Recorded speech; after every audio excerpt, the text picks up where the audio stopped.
Nilivyoviongeza ni vingi. Kwanza kujua matumizi ya bidhaa hizi mpya za Dr. Fix na jinsi ambazo zitarahisisha maisha ya mafundi na kuokoa muda kwenye matumizi yetu ya kila siku. Nadhani kuna haja ya kuwa na semina kama hizi? Ya haja ipo kwa sababu mafundi wengi tunafanya kazi bila kujua matumizi ya bidhaa au ubora au madhara ya bidhaa.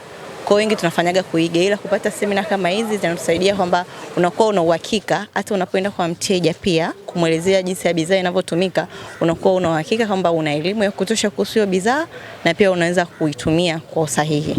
Posoa ndio organizer mkuu wa hii event. Kwako wewe sasa, una nini cha kuzungumza juu?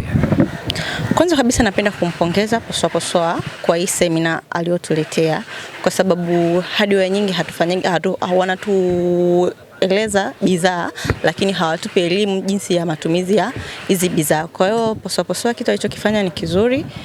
Kwanza ametupa elimu juu ya matumizi ya bidhaa na pia vile vile ametufeva mafundi kwenye bei ya bidhaa na utofauti wa bidhaa zingine na hii bidhaa ambayo amekuja kuintroduce. Unadhani muunganiko wake na Dr. Fix unaweza kuwasaidia nyinyi kama mafundi? Muunganiko wake kwanza ni kwetu sisi tunasema ni sherehe. Kwa sababu bidhaa zake zote zinatumika kwa mafundi wa aina zote, kuanzia mafundi wa tiles, mafundi wa rangi, mafundi wa plaster. Kwa hiyo wote tumekuwa kama community zinatusaidia kwa upande mmoja au mwingine. Sasa tukirudi kwako wewe binafsi, kumekuwa kuna uchache wa mabinti haswa walikalenu nyinyi kwenye hii industry ya ufundi. Wito wako kwa mabinti ni nini? Na kwanza nataka kujua ni nini kilichokuvuta mpaka kuingia kwenye hii tasnia?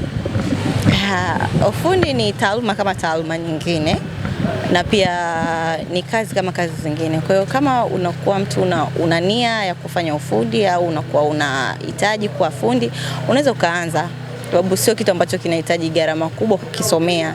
Ni wewe tu kuwa makini na kufuatilisha maelekezo ya ufundi zako. Wito wako sasa kwa mabinti? Wito wangu kwamba wasichague kazi, kwamba hizi kazi za ujenzi sio kazi za kiume, wote tunaweza tukafanya.